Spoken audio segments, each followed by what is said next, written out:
Ambassador, thank you so much for joining us.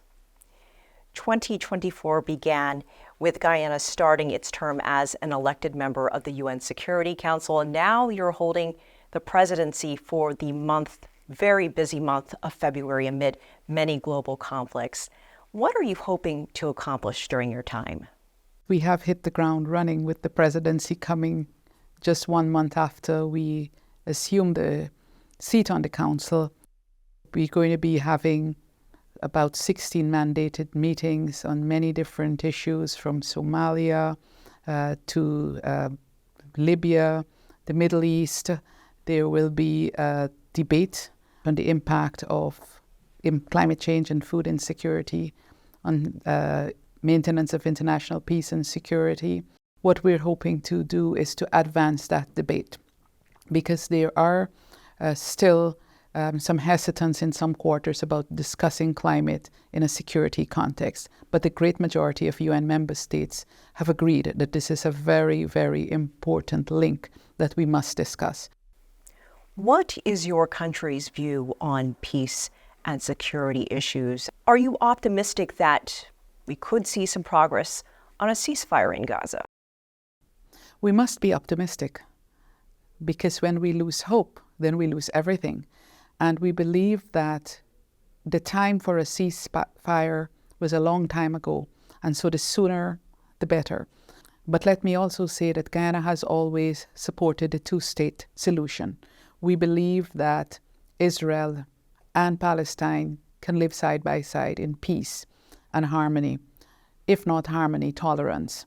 And I say that because Guyana is a country of 6 different peoples. Many of our peoples, their descendants were brought there as slaves, as indentured servants. And we have managed to build a country that has religious harmony, not tolerance, harmony, where we celebrate our diversity, whether it's in religion, whether it's in ethnicity. And we believe that this is possible all over the world, but we have to invest in diversity.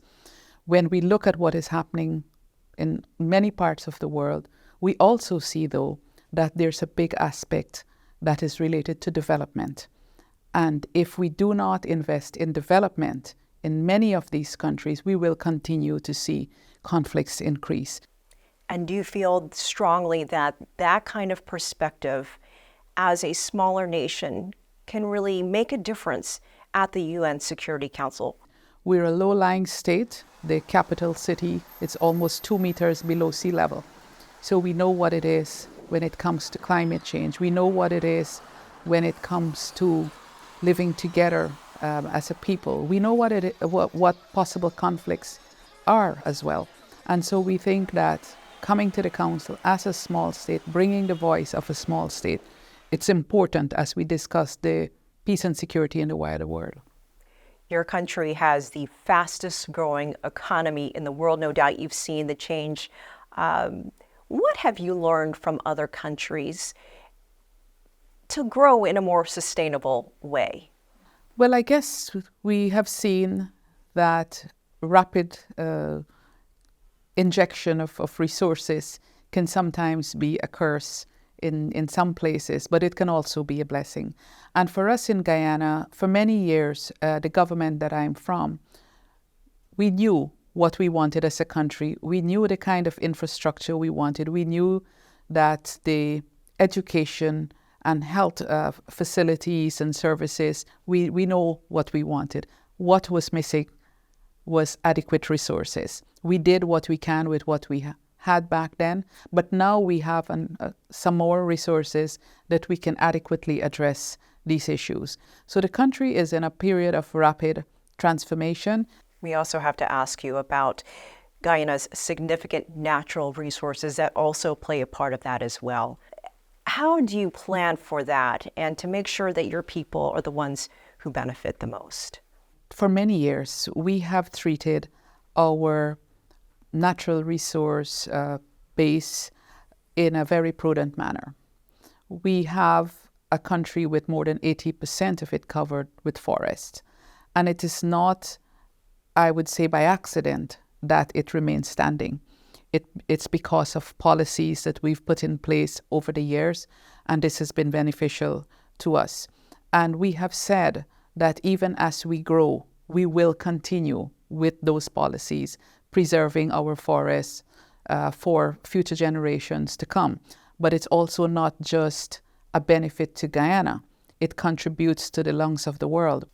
So 2030, just a few years away. How do you feel about your country's progress in reaching the Sustainable Development Goals?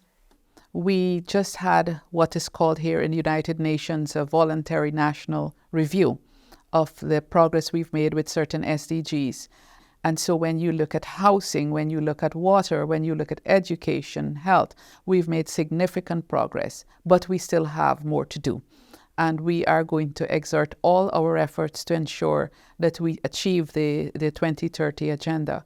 But let me add to say that the 2030 agenda is a global agenda, and we recognize that many countries face tremendous difficulties at this point in time. And so we will continue to advocate for the reform of the financial architecture. It's still very difficult for developing countries to access finance at a reasonable cost.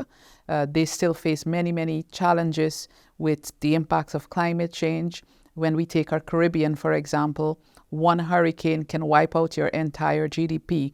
So Guyana will continue to advocate for those global reforms. Ambassador, thank you so much for your time. We appreciate you joining us. Thank you.